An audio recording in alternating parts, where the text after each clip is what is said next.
E aí pessoal, tudo bem com vocês? Meu nome é Lucas Marcolin Miranda, eu sou um dos monitores de anatomia médica aqui da PUC Paraná e hoje eu vou dar uma aulinha para vocês de anatomia da bexiga e das vias urinárias, tudo bem? Então vamos lá. Nesse vídeo a gente vai falar um pouquinho de ureter, vamos falar um pouquinho de uma correlação clínica da urolitíase, quando o cálculo renal desce pelo ureter, né, a famosa pedra no rim, a cólica renal. Vamos falar um pouquinho de bexiga e vamos falar um pouquinho de mais uma correlação clínica e explicação fisiológica aí da micção e da disfunção miccional, tudo bem? Então, começando aqui, vamos falar de ureteres. Bom, os ureteres você já estudou o rim, você viu que a urina lá é formada e segue para a pelve renal e depois segue seu caminho através dos ureteres. Os ureteres nada mais são do que uma estrutura que vai levar a urina dos rins até a bexiga. E como é que ele leva isso? Ele leva através de peristaltismo, ou seja, o mesmo movimento que a gente tem no intestino, tá bom? Esse ureter ele vai seguir aqui da pelve renal e ele vai passar sobre a bifurcação das artérias ilíacas comuns e vai passar anterior à artéria ilíaca interna. Então veja aqui, a gente tem o ureter seguindo aqui, ele passa pelos vasos gonadais, né, que são esses aqui, e depois ele chega aqui na bifurcação da ilíaca comum, em ilíaca interna e ilíaca externa, e vai seguir anterior à ilíaca interna, tá bom? Dos dois lados aqui apontando com a setinha para vocês. É interessante saber que quando ele vai chegar lá na bexiga, ele vai passar inferomedialmente através da parede muscular da bexiga, nada menos do que através da parede do músculo detrusor, que é a parede muscular da bexiga, mas eu vou falar isso um pouquinho mais para frente. Vai passar inferomedialmente num trajeto oblíquo. Esse trajeto oblíquo vai permitir a criação de uma válvula unidirecional que vai impedir o refluxo de urina da bexiga para o rim, da bexiga para o ureter, que é extremamente importante anatomicamente falando, né, e fisiologicamente falando também. Como é que é feita a vascularização dos ureteres? Bom, se tem músculo, precisa ter vascularização. Todas as estruturas precisam ter vascularização. E a vascularização do ureter ela é um pouco complexa. Por quê? Porque ela depende muito mais da posição anatômica que ela está, ou seja, se ela está mais abdominal ou está mais pélvica, do que de fato uma artéria própria.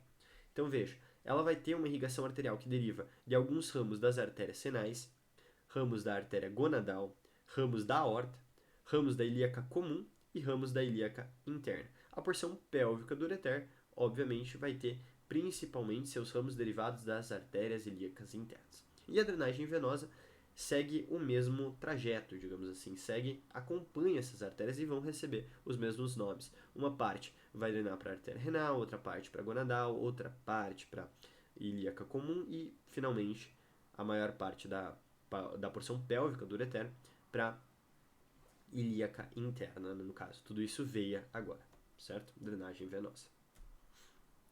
A inervação, como é que é feita a inervação dos ureteres? Bom, a inervação é feita pelos plexos autônomos adjacentes, ou seja, a gente tem diversos plexos aqui, a gente tem plexo aórtico, plexo hipogástrico. Esses plexos adjacentes aqui, próximos ao ureter, vão fazer sua inervação de cada região que está adjacente a ele.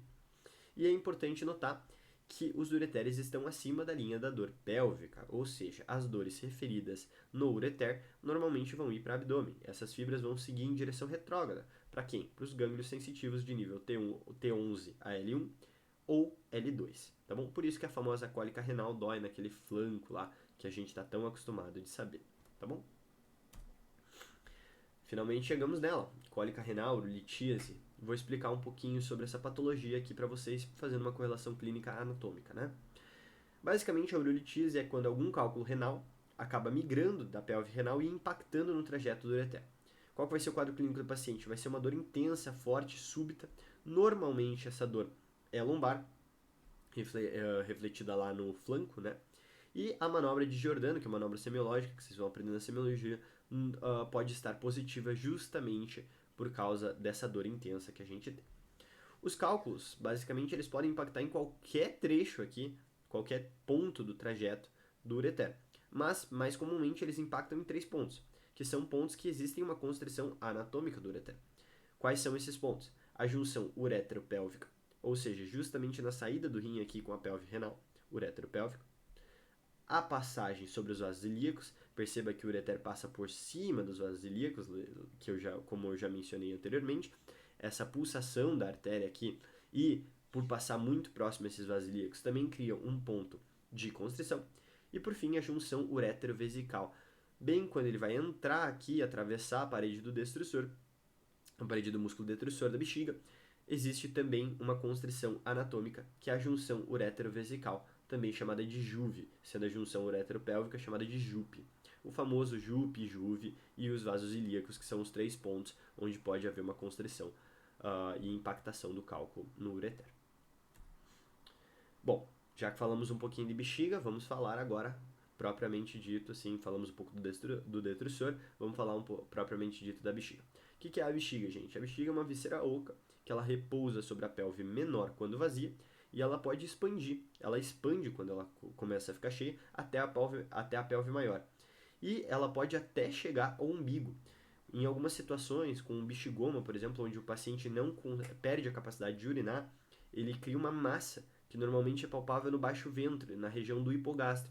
Justamente por quê? Porque a bexiga pode chegar até o umbigo quando ela está bem dilatada, né? Uma coisa interessante, importante de saber é que a bexiga é infraperitoneal, ou seja, está abaixo da lâmina do peritônio, e ela está fixada na região do seu colo, pelos ligamentos pubo-prostático e pubo-vesical. Pubo-prostático nos homens e pubo-vesical nas mulheres. Já vou falar um pouquinho mais desses ligamentos na próxima imagem, no próximo slide.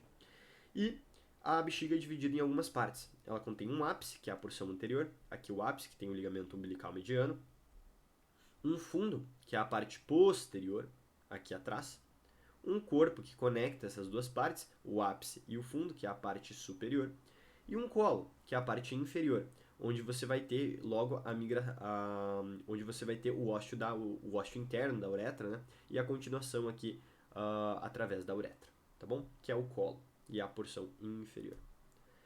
Aqui, só para vocês verem em uma outra imagem, a gente dá uma vista de cima da bexiga, a gente tem o corpo da bexiga, né? A camada muscular superior. Aqui a gente tem o ápice da bexiga com o ligamento umbilical mediano.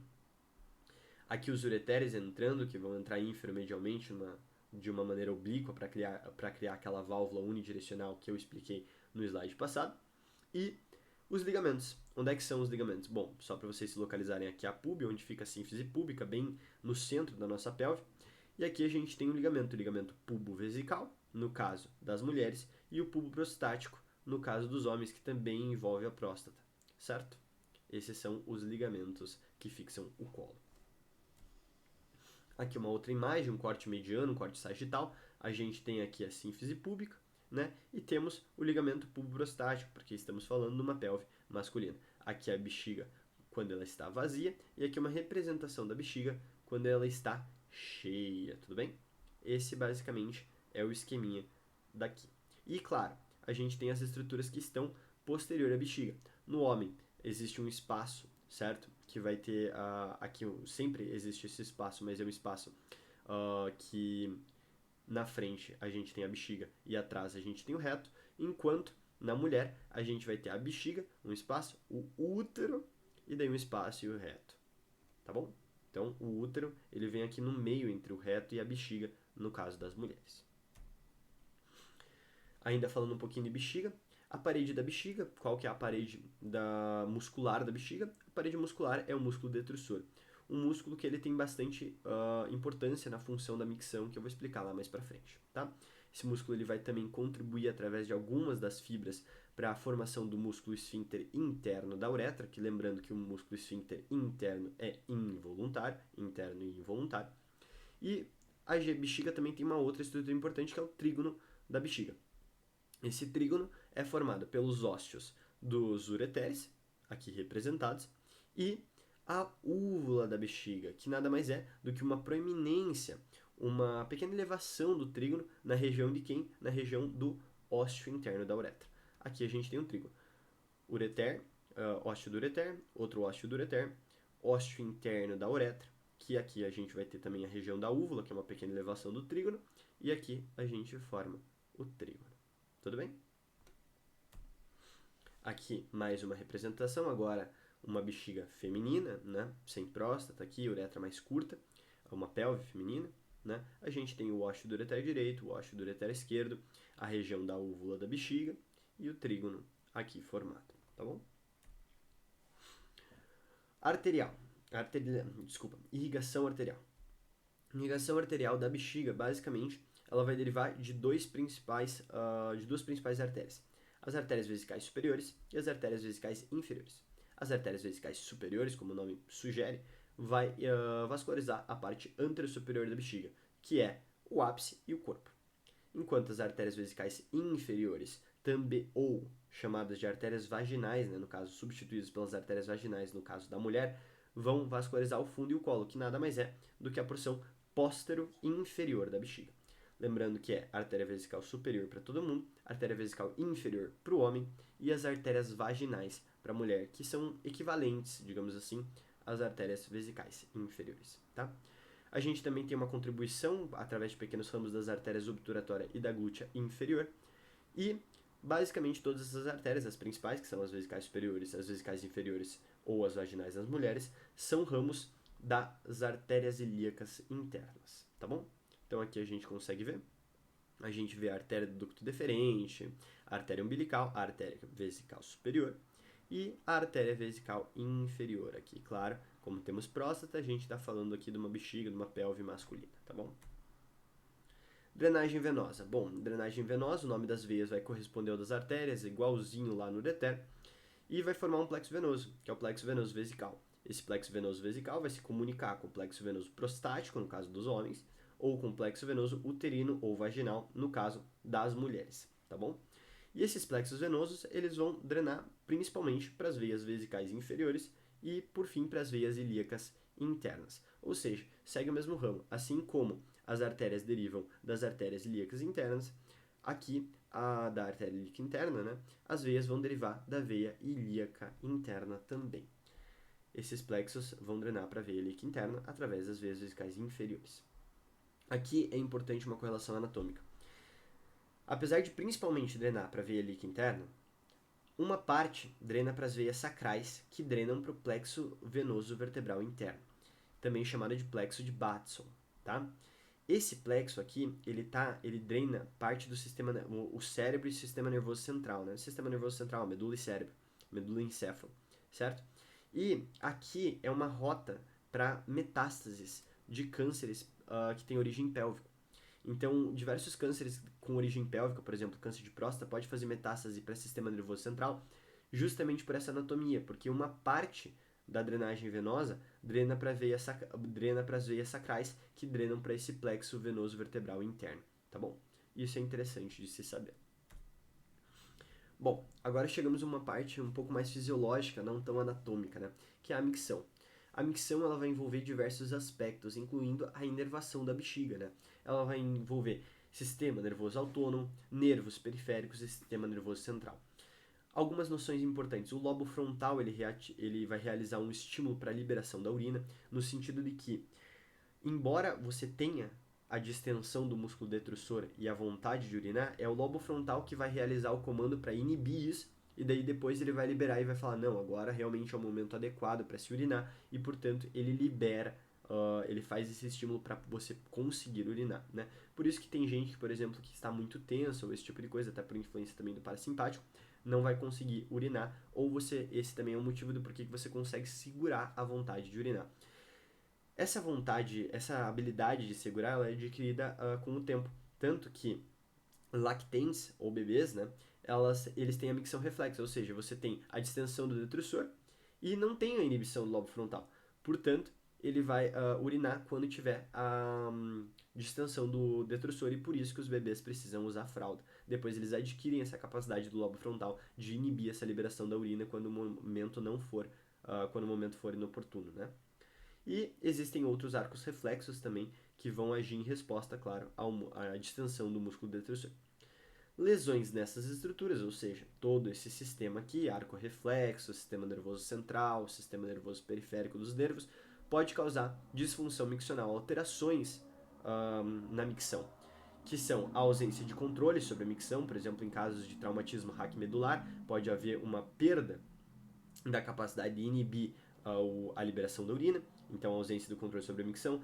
Podemos favorecer uma retenção urinária no caso de lesões mais superiores, né? No caso de AVCs, por exemplo, a gente tem um pouco de... pode haver retenção urinária, né? Que é a incapacidade de urinar. E a incontinência urinária também, que é a incapacidade de controle. E ela é mais comum, que nada mais é do que a ausência sobre o controle da micção, mas aqui tentando explicar de uma maneira diferente, né? Aqui mais relacionando aos reflexos, certo? É o reflexo lactente do lobo frontal, e aqui uma incontinência por diversos outros motivos, por insuficiência da musculatura entre outras causas, né? E ele é mais comum em mulheres por causa da anatomia. Qual a anatomia? A uretra feminina ela é mais solta do que a uretra masculina e, portanto, incontinência urinária é mais comum em mulher. Tanto que incontinência urinária em homem é um motivo de suspeita, assim, é incomum, então exige investigação, tá bom?